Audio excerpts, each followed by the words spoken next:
I'm going to go ahead and call to order this meeting of the Operations Planning Committee for Tuesday, March 18th, 2025. Thanks to everybody for joining. I have just a few things on my list today. I'll go ahead and start. So I've talked before about this effort we have with a company called Premium Parking. So what they're going to do is they're going to come in and help us rationalize various aspects of parking in town. And so what we're going to start with are the hanging tags that we've had to use for years for permit parking, not just in our train lots, but in employee lots and other lots around town. And they are the first ones who have the technology that we need in their database to eliminate those. And as a review, what we have currently is when you have a hanging tag permit, you're allowed to put 4 vehicles on that tag. But the rule is you can only park any one of those vehicles in a town lot at once. And so that's the advantage of the hanging tag, because if you want to park vehicle number 2, you actually have to move the tag over to that vehicle. So when we've talked to other parking vendors, they've not been able to deal with that, because they would do a license plate scan and they would scan the first vehicle and then they would scan the second vehicle. And because it was on the permit, they would say, great, that car can stay. When the reality is if there is a second car on your permit that's parked in the lot, that car is supposed to get a ticket. Premium Parking's database allows us to make that distinction. And so with luck, this will be the last year that we actually have hanging tags in town. So they just emailed today and say they should have a more detailed execution plan as to how this will get rolled out. In any case, I think this is extremely promising. Once we have something like that in place, we're also going to be focused on trying to redo our parking strategy for downtown. So I'm already trying to coordinate with the folks who own lots that are privately owned so that we could get a cohesive strategy that would include not just municipal lots, but the lots that are owned by private businesses, and have it all managed and all coordinated all at once. So I'm hopeful about that. More to come on it, but this all looks pretty promising. An update on the New Canaan quiet zone study. So as a refresher, this is an effort to see about creating a quieter New Canaan Branch Line from where it breaks off of the main line all the way up to the New Canaan station. And this is about trying to silence the train horns that sound at crossings along the New Canaan Branch Line. So we had a call with the Federal Railroad Administration, as well as professionals from CONDOT and Metro North a couple of weeks ago. And the good news from that call is that the Fed said that a constant warning time technology would not be required for the New Canaan Branch Line, which had the prospect of doubling the cost of all that. And they said we don't have to have that. They did agree with Metro North and CONDOT that we need to do a more detailed diagnostic on the crossings. I'm going to be at a WestCog meeting on Thursday, and we're going to map out how to get that diagnostic done. And I think there's actually funding in WestCog to pay for it. So more to come on that. Still a pretty tough, tall order, I think, to get a quiet zone created, but we are actually making progress. So more to come. A pickleball update. So Jim Farrell and others on the Parks and Rec Commission have investigated, and it looks like we're going to purchase these covers that you can put on a paddle court. And because the paddle season is in the winter and it kind of ends when the pickleball season starts, you can put these covers on a paddle court and it will create a pickleball court with the right markings. And so what we're going to try to do is get that and have them put out June 1st and run an experiment on one of the paddle courts at Weed Beach to see if we could use these covers and actually create viable pickleball courts to use when the paddle season, when it's off season for paddle. So that's pretty cool. I am looking forward to seeing the results of that. And last thing is I did a tour of Heights Crossing. This is the new development that's being done by the Vacaros right next to Palmer's. I've got to say that is very impressive. They have a first-class facility there. I had a chance to see 2 model apartments that they've set up, both a 1-bedroom and a 2-bedroom. And they really are just first rate. I was very impressed with everything I saw. They're working at a pretty fast pace, but I'd say sometime in the summer that a lot of that development will be finished. I think there's some exciting retail and restaurants to come, which I will let them announce, but I was just very impressed by that. And I think everyone's going to like what they see at Heights Crossing. So I'll stop there unless anybody has any questions. So, We're good. Lois, why don't you go ahead? Okay, last night we had an RTM meeting, and John, as you know, that the RTM approved the new accounting approach for depreciation on motor vehicles and the results on our taxes after much discussion. Two other bonding issues were approved, one for the Norotan Heights Fire Department for the retaining wall and embankment construction work that we've all talked about for a long time. And the other bonding was for a tanker fire engine for Darien Fire Department, and that's has a 4 to 5 year delivery time. So that I'm sure you'll hear more, but what was necessary was to get the bonding approved so that we could put the order in, and that's where that's going. And for an upcoming work in April, as you know, it's very detailed budget time for the RTM committees. We've worked closely with the Board of Finance and the different, throughout the year with the different committees that we work on. So this is the final lap on that to, pull together, make comments and pull together thoughts on the budget issues. The other thing that's generating a lot of our meetings is there's a big push for us for within ourselves and our own process is to finalize Appendix B, which has been being worked on for a couple of years. But right now we're in the process where Appendix B is being, each of the RTM committees are being asked to schedule a meeting to review Appendix B and put all. Can you refresh everyone's recollection of what Appendix B is? Okay, Appendix B is really the governing body for the RTM. And the reason it hasn't been updated in a very, very long time. And what was discovered a while ago was the definitions of the committees wasn't accurate.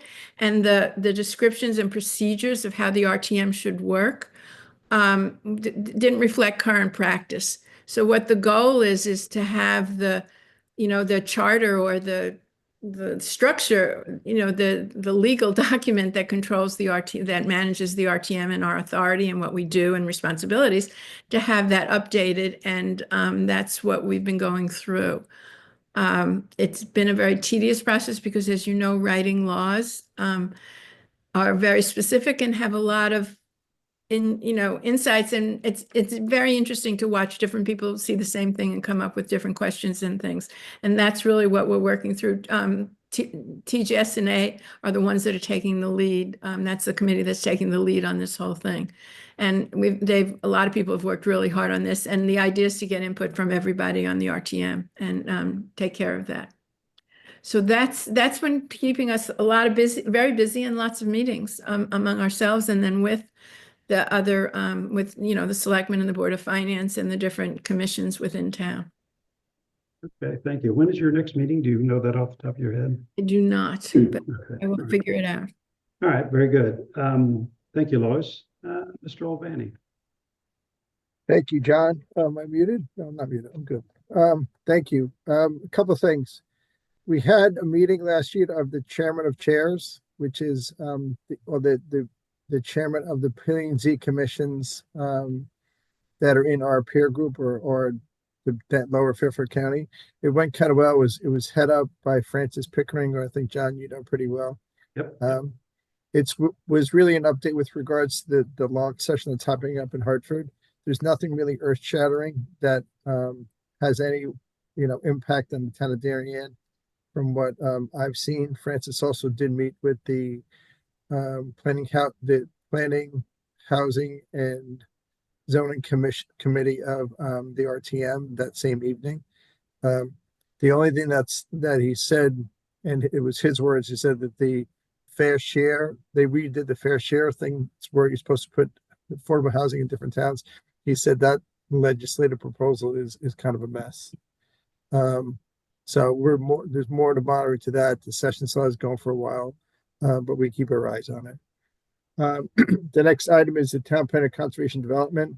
That's moving forward. The website was launched. There's a whole bunch of surveys that have been emailed out to various people. They started contacting committee people and commissions that want to meet directly with them. There was a meeting set up with the Commission on Aging.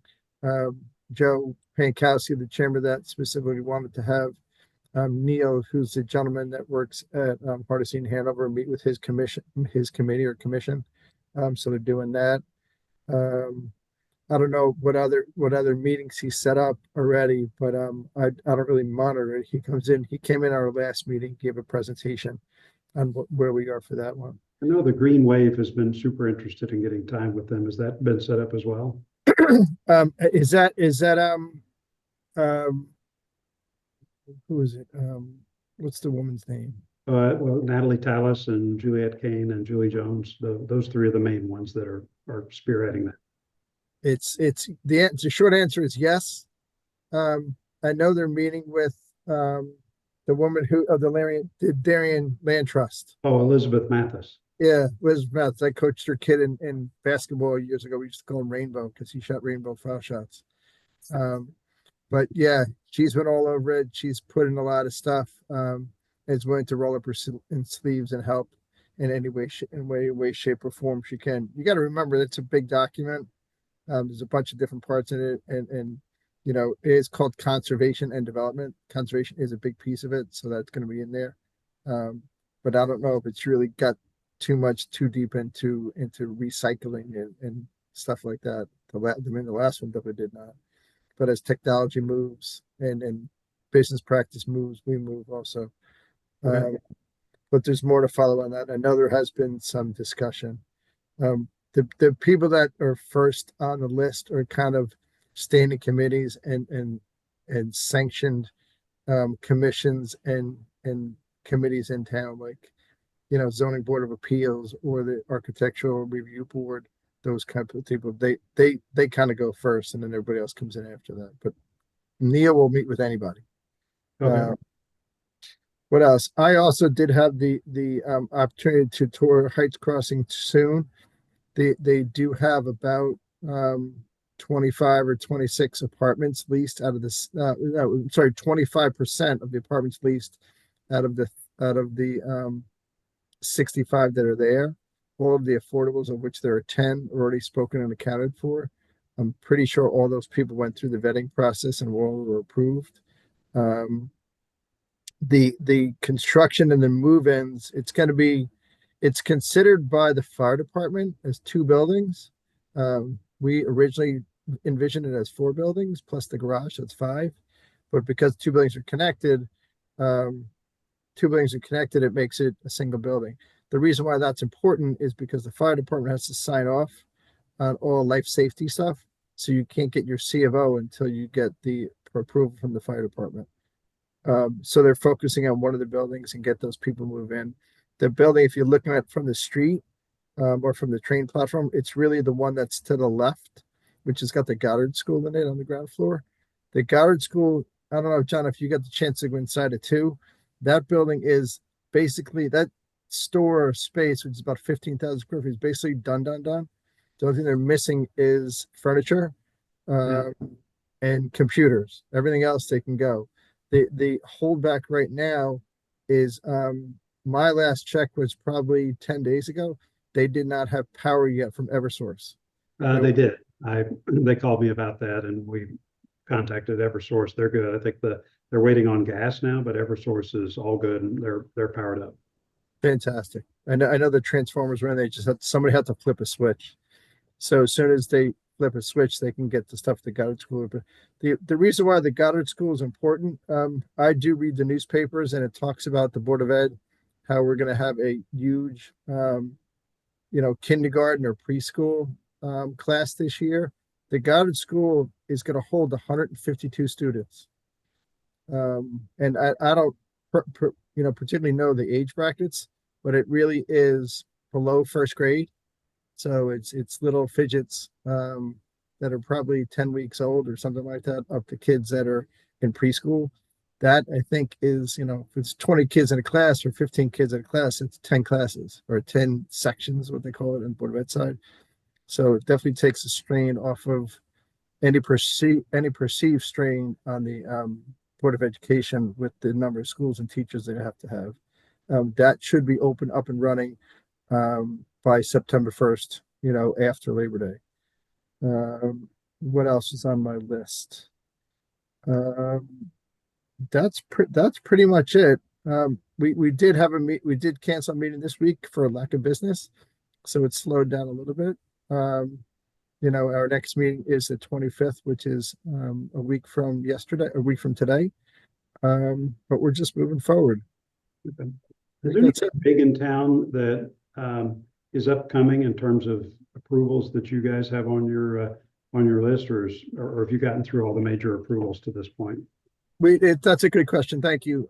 Now we're done with everything that's big and major. The last major one that was big was Thorndale Circle. That's going to Trumbull Crow. That has been approved out the door. I'm pretty sure the appeal period has passed. And to my knowledge, which is as of yesterday, there was no appeals that were filed on that one. Do they have a start time on any of their work? I bet you $1,000 they're in the ground this summer. Okay. Yeah, I mean, I know there's a couple tenants in some of the buildings. Jerry Nielsen, the basic owner and manager of the complex, has moving rights and cancellation rights to a lot of the tenants. But I bet you they'll be knocking down buildings before the fall. Okay. All right. John, Lois. I've checked those dates. April 21st is the next meeting, and the budget meeting is May 12th. Okay, thank you. All right. Okay, sounds good. Anything else, Steve? Nope, we're good. Okay, we do not have a quorum, so we cannot approve minutes from the last meeting, so I will reserve those for the next time. But I think we're all done for today, unless anybody has anything else. Nope. I think we're all set. Motion to adjourn. Lois, Motion. we're adjourned. Thank you, friends. Thank you. Thank you. Have a great day, folks.